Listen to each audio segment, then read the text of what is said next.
listening to Winnipeg's Classic 107. My name is Simon Rusnak. The Agassiz Chamber Music Festival is in full swing, a week-long, 100% virtual celebration of chamber music excellence running from Sunday, May 30th through Saturday, June 5th. Joining me is one of the performers, a fellow who needs no introduction, the one and only Karl Stobbe. Hey, Karl, welcome back to Classic 107. Hi, Simon. Thanks for having me. Thrilled that you're here. And, you've been a festival favorite at Agassiz for years now. I'm curious, when did you first get involved in the Agassiz Festival? Actually, I don't think I can honestly answer that. Um, I think really early on, I think I did a couple of things with Paul. And I'm not even sure if they were aired or if they were for funding grant applications or so. I'm not even sure what they were. And so the first couple of years, I think I did some stuff, and then I didn't do anything for a while, and then I did a full recital with Amy, and that would be, I think, probably 10 years ago, or something somewhere along those lines. And I think I probably played every year since then. Well, that's exactly what I wanted to say is that, in my mind, you've pretty much always been there. I know the first concert was in the year 2000. And when I was chatting with Paul Marlane, artistic director and founder, he mentioned your involvement and just how long standing it's been. So I'm curious, what has kept you coming back all these years? I mean, good music. Yeah, that's a good try here. Yeah. I mean, it's been a lot of fun music. It's work. It's what I do for a living. So, and it's fun. So, Yeah. I enjoy it. I enjoy the people that Paul brings in, and I've had a good relationship with those people, and I know almost all of them, and the ones I haven't known, I've kind of gotten to know over time. So, they're just friends, and playing music with friends, playing good music with friends is just a great way to make a living. Yeah, ain't that the truth? I mean, of course, in and around Winnipeg, you're no stranger to stages as concertmaster of the Manitoba Chamber Orchestra, as associate concertmaster of the Winnipeg Symphony Orchestra. In the normal times, we all remember those. You're such a busy player.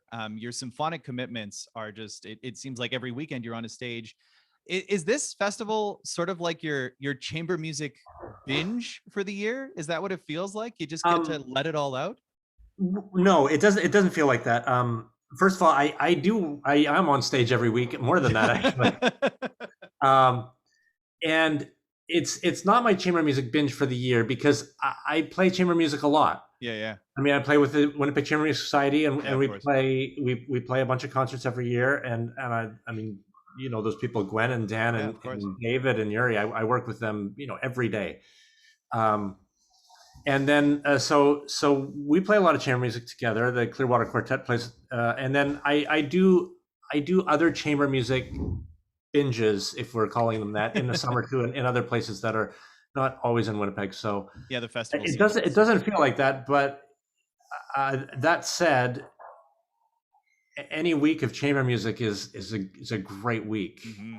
It's just such a great privilege to be able to play this music with great players. So, well, no kidding. So let's chat a little bit about this week. You've been involved in a number of concerts already. The festival opener on Sunday, as well as the Monday concert. This a year unlike any other in Agassiz's history, 100% virtual. What's that been like for you? Oh, that's a long conversation. How long do we have? It's it's been a really enlightening year. I have learned a lot, and I have really reinvented what I do for a living. It's not that I do something other than play the violin for a living. I still do that, but the way I present things is really, really different. And I really have been experimenting a lot with online formats. I've had my own series going on. I presented a couple over at Christmas, a series of Bach, and then it went well, so I did it again in February. And I don't know, they just kind of become Karl's online concerts. At this point, I think I'm planning on probably doing more of them if I can get enough recorded material together. So basically everything is now moving to a recording format. And so I've learned a lot about that. I've learned a lot about doing video work. I've learned, I'm just trying to figure out a new way of presenting concerts. Well, I'm so glad that you bring all that up, because I mean, you were one of, I think perhaps one of the first to really make that quick pivot and share your performances. Like I'm thinking right back to those 6 Bach sonatas and partitas from your home studio, like such honest recordings. They were so comforting in very uncertain times. And I guess kind of to come back to this idea of chamber music, those were sort of there's solo works, there's soliloquies, if you will. And so often we describe chamber music as a conversation, a dialogue between friends. So for you to take the stage again in the Agassiz Festival in this online format, that must feel really rewarding to be having that conversation again. Oh, absolutely. I mean, it's it's just fantastic to play with people. And the symphony, we've been playing with people, but it's all so weird and so different. And the stage is huge and everybody's so spread out. That conversation is so hard to have because you're so far away. You just feel like you're yelling at people all the time. It's like having a conversation in a room, just a normal conversation in a room, only that everybody is spaced far apart and you're trying to talk to somebody who's on the other side of the room, and there's multiple other conversations going on. And I mean, can only imagine the challenge. It's hard for sure. So you've got one more concert to share. It premieres tonight, and it is aptly titled Karl Stobbe and Friends. This is a concert not only that you're involved in, but it's one that you're curating. Tell us about how you went to putting this thing together. So Paul asked me if I'd be interested in curating. Of course, I said yes, I'd love to. And really quickly, what came up in my mind was the Kodai, the Serenade for two violins and viola, because I've wanted to play it for years. I love this piece. Absolutely one of my favorite pieces in the world. I've never played it before. And it was just overdue. And we talked, in fact, I know Gwen and Dan and I had talked about it before. And so I really wanted to do it. And Gwen and Dan were gracious enough to say, yeah, let's do it for this. It would be so fun. And so that was the first thing that was the first thing that we agreed to play. There's several problems with Kodai, the Serenade. One is it's really, really hard.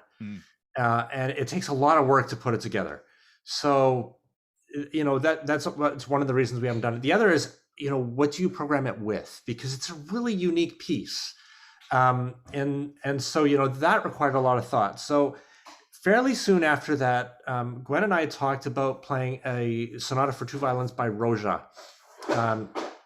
So another Hungarian, somebody who was influenced by Kodai and by Bartók, a very kind of a folk flavored writer.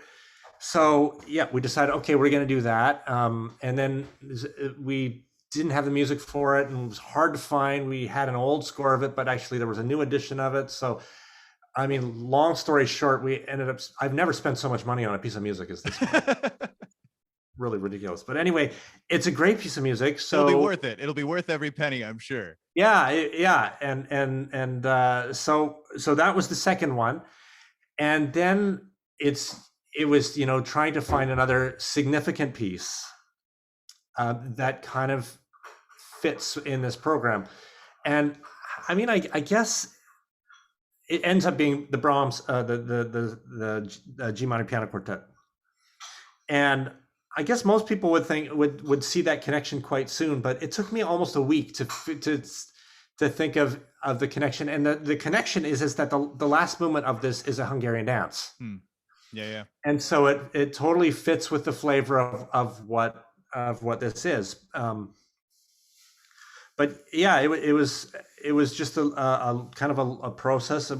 week or two process of trying to put things together and figure out what rep you want to play, and finding people who had the time and were willing to do it. So well, and speaking of those people who are willing to do it, it's a powerhouse ensemble here. I mean, yourself and Gwen Hobig, as you mentioned, Dan Schultz, Yuri Hooker, and then Paul Williamson is the pianist in this concert. Paul, of course, a young artist who's really made a name for himself not only here but abroad, studying down at Colburn in the States. Have you performed with Paul before? No, I don't think I've actually played with him before. I think this is the first time. And so what was that like in the midst of everything else that is going on? I mean, these other players you've worked with, you know each other so intimately well, and they're playing, and then to bring in a new fellow, that's got to be just thrilling. It was super fun. Paul and I actually we've known each other and known about each other for a long, long time. Yeah. Paul used to study with my aunt when he lived in the Fraser Valley. Yeah. In BC. So my aunt used to say, "Oh, I've got this great student, Paul Williamson." Oh, great. Well, great. And then he happened to be in Winnipeg this year. And he came and did a master's with David at the U of M, David Morose. And then he's gone, or was it whatever? He came and studied, I can't remember, master's or something. Undergrad, yeah. Undergrad, was an undergrad with David. Yeah. And then and now he's doing a master's with in Colburn. So Paul's name came up to do this, and somebody had told me that Paul played this, I don't know, a while ago with a couple other people, and they said he did just a great job of it. So I said, okay, this is going to be our first one. I sent him an email, and he was game. And I knew from the first rehearsal, I said, oh, this is going to be good. And people are just going to have to check it out. I love the fact that this concert is just called Karl Stobbe and Friends, and it is going to be absolutely marvelous. Karl, thanks so much for taking the time to chat with us at Classic 107 today. Thank you, Simon. It's a pleasure to be here. Oh, always. You're welcome back anytime. The concert tonight, Karl Stobbe and Friends, Wednesday, June 2nd, 7 p.m. Tickets are $20 per household. Again, streaming online. For more details, visit classic107.com.